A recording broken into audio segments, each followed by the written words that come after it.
Hey everybody, hope you're all doing well. Recently I've been getting quite a few requests to talk about some of all the information that was revealed to us during the most recent Tekken talk. So I thought that today I was going to talk a little bit about it and how I think that it's going to affect martial law in Season 2 of Tekken 8. So yeah, today I'm not going to be talking about my thoughts on Anna or the rank system changes and all of that stuff. This is purely going to be a video about how Season 2 is going to affect martial law. Alright, now first of all I just want to quickly cover this topic of new moves. So as far as we know, every character in Season 2 is going to get at least one new move to their moveset. And as far as we could tell from the trailer that revealed this a while back, it seems that the new move for Law is going to be something that is tied to his down forward one, so it's going to be like a down forward one into a nunchuck string and stuff. And people have been talking about how it's going to be maybe a good combo tool or whatever. Maybe it's going to give some plus frames. And I'm not gonna talk much about this. And the reason I'm bringing this up at all right now is because people have been asking me about it a lot. Truth is, I don't really care. Yeah, we don't know anything. This is all pure speculation. Once we have the move in our hands in about a month, then I'll talk about it maybe, but until then I don't really care. The new move thing, I'm not too chuffed about that, to be honest. I don't think that's really what the game needs right now, and I'm kind of nervous about it. Yeah, but I just wanted to address this since it's something that people have been asking me a lot about. And since it is pretty much nothing but pure speculation, I don't really want to spend too much time and energy thinking about it, but we'll know soon. Okay, so the first big change that they bring up in this Tekken talk is something they phrase like this. They want to make it possible to perform Heat Smash and Heat Burst from characters' unique stances. Now, as you already know, Law can of course already Heat Smash from his DSS stance. So what does it mean for him that he will be able to do a Heat Burst instantly from his DSS stance? Well, initially my hypothesis is that it is going to increase his combo damage, and it's going to possibly increase also his wall carry a little bit. So let me see. Imagine something like this. This is not necessarily the most optimal combo. Let's see. This is what I usually do, right? 4 into boom boom, and then boom into Heat Burst, and then to whatever ender you want to do, or if you want to do a setup or something like that. But this is it right here, right? Boom. This is 53 damage, and the wall carry, notice that Kazuya will stand up at the edge of this like red paint on the floor right here. But I have hypothesized that if you're going to be able to do an instant Heat Burst from DSS, so for example after Shaolin Spin Kicks, you will probably be able to do something like this instead. Boom boom, and then DSS instant Heat Burst to catch him again. Now look at the wall carry, it is slightly better on this, and if you also notice the damage difference here, this is 53 and then into Heat Burst, right? And this is going to be 57 into Heat Burst. So yeah, I think that it's going to give you slightly more wall carry, which is always nice, of course, and it's going to give you quite a decent chunk of extra combo damage. So that is definitely a welcome change that would improve your combo utility quite a bit. Alright, so next change on the list here, it has to do with the ability to enter a full crouch mix-up on a successful heat engager here. Now, generally I am positive towards everything that they exposed to us in this Tekken talk here, in terms of gameplay at least. But I have to say that this is the one mechanic where I'm like super worried. And I'm really not a big fan of this change, and yeah, I think it's going to be super obnoxious to deal with. And it is one of those things that it's going to favor some characters a lot more than others. For certain characters it's probably going to be completely useless, and for some characters it's going to be really fucking strong. And I think Law is definitely on the latter. of that list, because Law is all about the full crouch mix-up, the slide mix-ups, right? And so they showed us this little video clip in the Tech and Talk showcasing it, and you know how a heat engager gives you plus 17, right? This is also going to be the case if you opt for the full crouch mix-up version. You're gonna be plus 17 in full crouch in their phase here, right? And what it means for Law is that you are going to get a buffed 50-50 here, because your up forward free, this is your 50-50, is your up forward free. It's always going to be a potential launcher, because given this situation right here, the nature of a heat engager, you are always going to be in heat here. So yeah, your up forward free is always going to be a potential launcher. And if you opt for the slide instead, you are always going to get the buffed heat version of the nunchuck as a free follow-up here that gives you Oki and everything. So yeah, it's gonna be super obnoxious to deal with, and it might be, like, depending on what kind of glasses you're wearing, I guess it might be the best change ever or the worst change ever.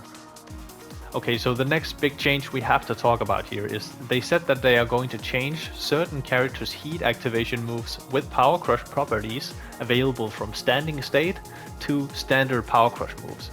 So the example they gave in the Tech and Talk was, or I think is it Azucena's back 1+2 or something like this. It's a high safe on block heat engaging Power Crush. There's quite a few of these in the game right now. Victor has one, Shaheen has one, Lee as well, and Asuka. And they are removing the heat properties on these Power Crushes. Now, I've already had quite a few people in my comment sections worrying about if they're going to remove the heat property on Law's Dragon Cannon. That would be his forward 3 or his DSS forward 3 right here, right?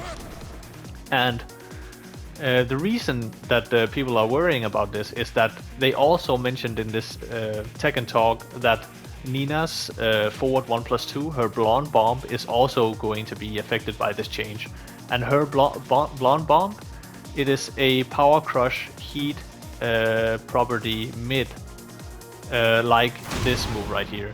So people are thinking that if that loses its heat property, then Dragon Cannon might also lose its heat property. But I don't think they're going to do that.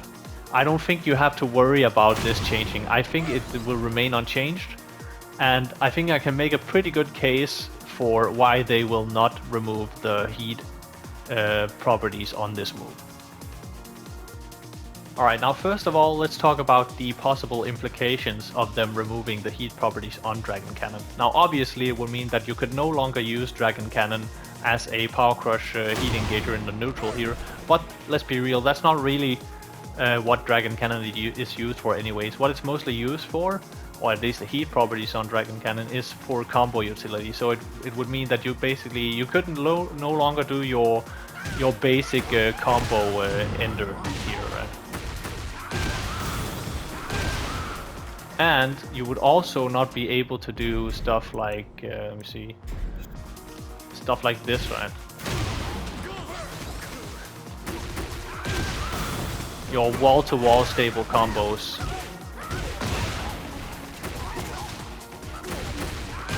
would no longer work. So it would have pretty big implications for Law's combo routes. It would actually be quite devastating. Alright, now let me explain to you why I don't think that they are going to touch the heat properties on Dragon Cannon.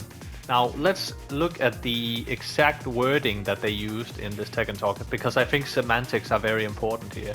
So I'm reading directly from the thing now. It says, change certain characters' heat activation moves with Power Crush properties available from standing state to standard Power Crush moves. And I want to focus on two parts here. The certain characters and from standing state. So certain characters, it sort of implies that they are not going to remove every the Power Crush, the heat properties on every single Power Crush.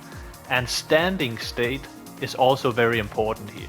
This is a Power Crush done from a standing state.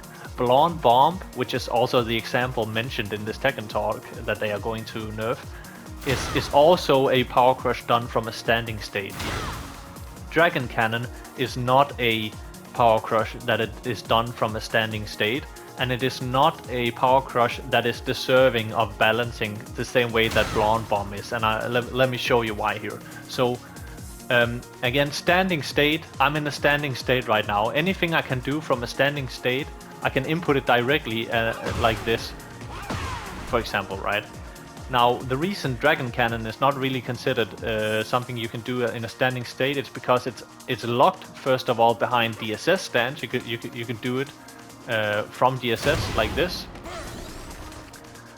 And the only other way to do it is by doing a forward dash, forward free, right? This right here, this is not a standing state. This is a dash right here. So this is not something that you can just easily throw out instantly in a situation where you're being pressured. I talked about this already before, and this is why back 1+2 is such a good new move for Law, because it's a good fast power crush you can throw up from a standing state in a tough situation where you're being like pressured relentlessly from your opponent and stuff, right? You cannot do that with a Dragon Cannon. You cannot dash into your opponent while you're being spammed with pressure, because you can just get clipped, right? So this does not hold nearly the same utility, and Dragon Cannon is not even close to comparable to Blonde Bomb, which is really deserving of these nerfs, right? So let's look at the frames here first of all, right? Dragon Cannon is 20 frame startup at best, right? If you get the just frame version, like instant DSS version of the Dragon Cannon, right? Blonde Bomb is 17 frame startup. You can also tell that the Blonde Bomb is -14 on block, and Dragon Cannon is -13 on block.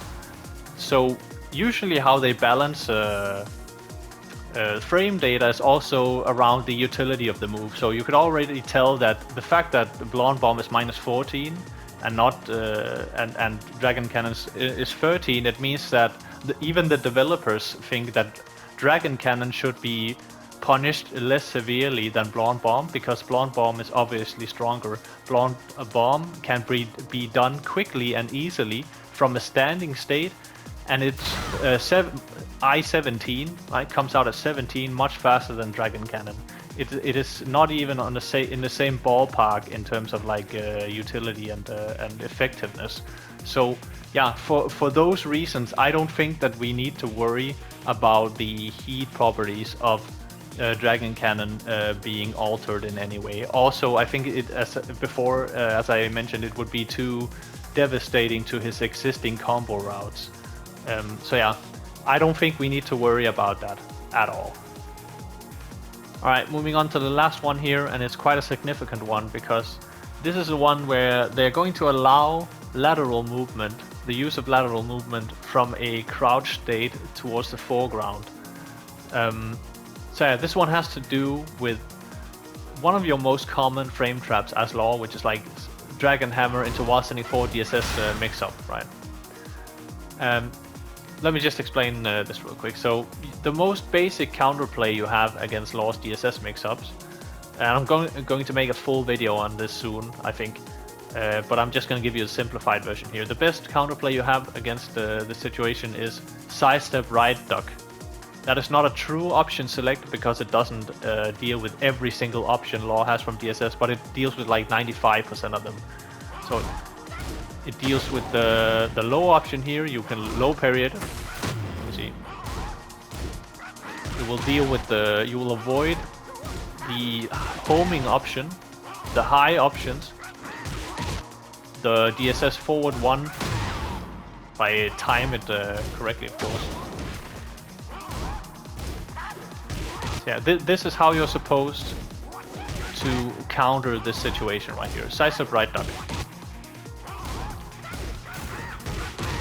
There you go.